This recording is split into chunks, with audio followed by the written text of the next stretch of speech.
daawwattoota keenya kabajamoo amma faabirikaa midhaanii dhufnee midhaan kuntaala meeqa maatii meeqa maatii 1,760 nyaata yeroo gabaabaadhaaf gargaaru asirra dhaabbannee ergaa isinitti dhaammanna na dhaggeeffadhaa. Ergaa nuti dhaammannu gabaabaatti hongee bu'ee jechuun baala beelee jechuun tokkoon wanni isin hubachuu qabdan baala hin beelofne bala hongeetu gammoojjiitti bahe gammoojjiitti bu'e beela jechuun namni waan nyaatu dhabuu jechuu miti inni nyaatu quufuu dhabuu jechuudha mala yoo namni nyaata hin quufne beelli bu'eera naannoo sanatti gaafa sana nyaata iyyuu itti guuraa oltu hin ga'u gaafa sana amma immoo waan nyaata mullafa dhibee gumaata shanangibee tolenaa jettaniittu warri shanangibee guumaan gomma limmu akkasumas jimma geeraan waan bulchiinsi naannoon jimma karaa akka bulchiinsaatti karaa beellikee beelakooti kan jedhu naannoo gujiis haa ta'u yookaan naannoo booranaas haa ta'u yookaan naannoo leeqaatti rakkoo amma argame wajjin walitti qabatee haa ta'u qophii irra jiraachuu keessan nan beekaa itti naa jajjabaadhaa bakkaan nagaan isiniin jedha. Kan lammaffaa arsiin gaafatan. Arsiin yeroo ammaa kana keessa yeroo wal dhaqqabnu erga bona keessaa bonatti dabarfannee midhaan gahe achiyyuu nama as fidannee asirraa gaggeeffachuu hin dandeenya. Kanaaf yeroo rakkinaa kana naannoo arsii kanarraa dhiiroo akka arsii bahaa fi dhiyaatti wal qindeessee beellikee jecha tokkittii kana qofitti barbaadu. Beellikee beelakootii namni yeroo isin asirraa gadi buutanu makiinaa sarratti maxxanfatee rakkoon koo rakkoo keeti rakkoon kee immoo rakkoo kooti jedhu argu caalaa wali nama qubsu hin jiru. Waa tokkootu nuu gochuu baaftanii afaaniin gabbaataniitu beellikee beelakooti ittansii jaraa abshir jettanii qofittiinuu kun nama keessaa waa caamsaa yeroon kun akka beelaametti nafa akka huqqatametti nafa akka rakkatametti nafa akkuma ganni boonaaf bakka jijjiiru. Kanaaf hawaasa keenya kabajamoo afran qalloo beellisi qoma hundatti bu'e yookaanis immoo akka baa Harargeettis immoo beela jira naannoo gama gadii sanaan amma dhufee ganda wantaa ga'utti gammoojjeetti gadi karaa shawaa barrii sanaani akka beelli bu'e beeyna. Kanuma wajjin immoo warri gamoolii warri magaalaa warri ciroo warri naannoo adda addaa jirtanu siikoof mandoo beellikee beelakooti gujii beellikee beelakooti madda walaabu beellikee beelakooti baa Harargee jedha achi makiinaa maxxanfatee deemu arguudhaa teenya yoo rabbi jedhe inshaallah akka dhuunfaattis arsiidhaa isa akkasi akkasuma warri gaafa aanaan beeltuu naannoo beeltuu baha baaleerraa jechuudha gaafa jarri ganda Sumaalee dhufanii gandarraa buqqaanii gandarraa immoo hin buqqaalu jedhee gadi achitti rakkatu sana warri shawaa keessaahuu Waliso ijoolleen galaan ijoolleen abbichuu ijoolleen ammayyaa isa gaafa sanaatiif galatooma arras immoo galata biraa isinirraa eegganna.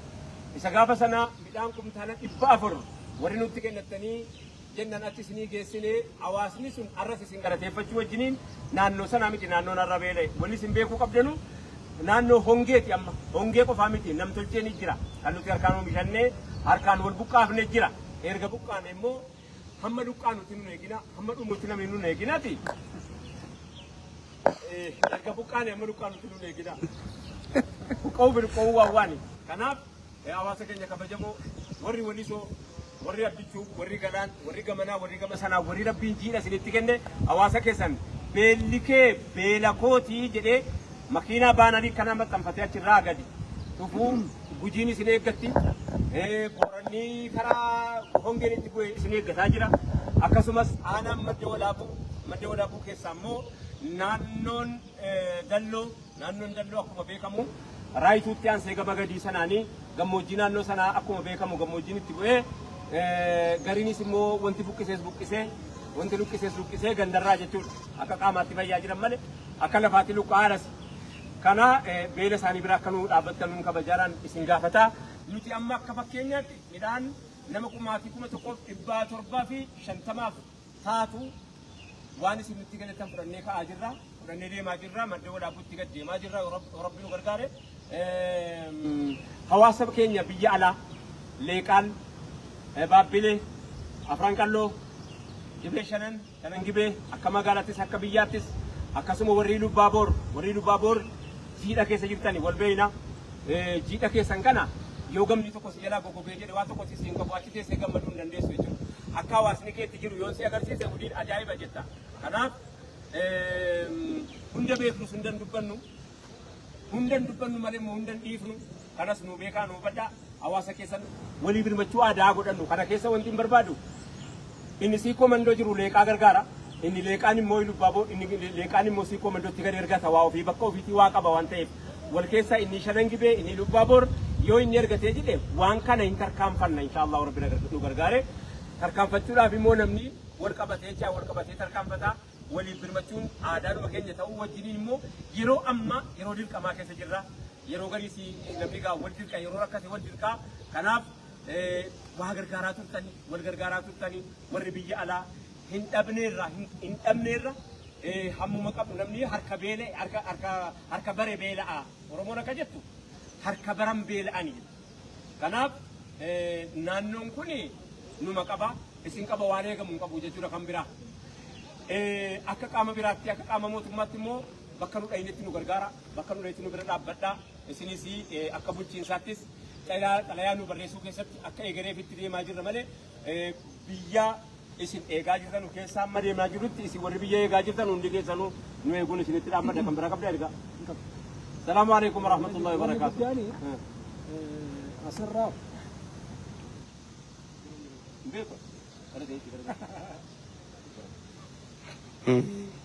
Maa inni eessa yoo gargaartu? Wanni guddaan jechuun barbaada. Kanattu dalloomannaa deema malee kan Harar deemu jira. Jira kan Wallagga deemu jira. Kan Gujii deemu jira. Kan Gujiis jira. Kan Wallaggaas jira. Kan Baha Harargee deemus jira. Akkanatti nu hubadhaa. Kana dalloomannaa deema malee akkan. Kanattu deema. Kanaaf namni waa bittan namni waa ajajjan iddoon irraa ajajnu bakka kana. Asii ajajanna yeroo hundumaa. Shaashamanneedha. Bakki jiru jechuudha. Shaashamannee. Abbaan faktorii as jira. Isaaniidha. Namni dandeettan hundinuu bakka kanatti nu ajaja. Asii nu ajajaa daakuu amma kana dhaqaati saanoo biraa jedha adiraashaa isaa isiniif kennina teessoo isiniif kennina teessoo isaanii kana yoo kennineefoo. Abbaan maal haa kennu?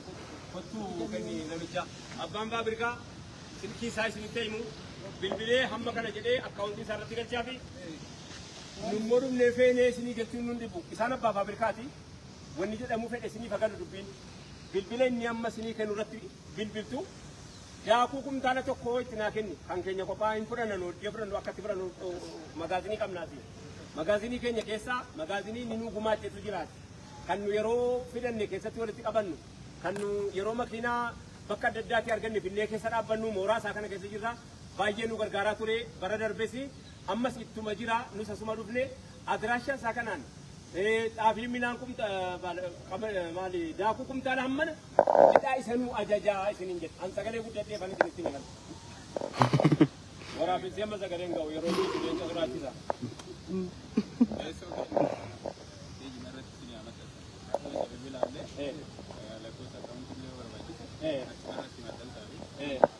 Bilbilaan nuyi maa dhabuu danda'a. Akkan. Bareeda. Kanaafuu bakki kana iddoon irraa deemu kana kan Eessaahuu warri karaa leeqaatti ergaa jirtan harka nu jalaa abbattanii jirtu. Warri karaa leeqaa amma dura midhaan nu erganne ijoollee siikoo mandootu nu ajaja. Gaafa sana warra karaa leeqaatti erganne sana ijoollee siikoo mandootiyyuu leeqaatti nu geessaa nu gumaachaa jennaan midhaan hanga sana ammattiisaa keessanallee leeqaatti erganne. Warra leeqaarraa harki gabaabbatee jira maaliif akka ta'e hin beeknu iyyuu qofaa miti walis nu iyyisiisaa jechuu isinitti dhaammanna. Ijoolleen Jarman galatooma.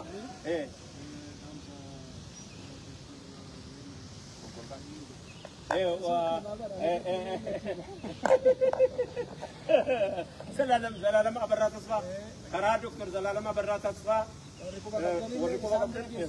Finilaandii jira. Finilaandii irraa karaa isaatiin Dr. Zalaalam Abarraa Tasfaa abbaa walaloo jechuudha. Karaa isaatiin dhiyeessuu dandeessanii isaa wajjin kontaaktii wal godhaa. Deengaddaa manguddoonni siikoo mandoo namni afur isaa wajjin teessanii natti bilbiltanii nu jajjabeessaati garee keessa sana nu jajjabeessa warra Awustiraaliyaatiin Ismaa'il ni gumaan ni kan kee jedha nu dammaqsa hawa riqicha taane ganna jara qabje kana yookaanis immoo rakkoo hongee jara qabje kana riqicha taane achi tarkaanfachiifnaa jechuu malee jiraachisan abbaa qaba rabbiin qabna inshaa Allah. Ulfaadhaa galatooma. Alayhi salaam wa rahmatullah.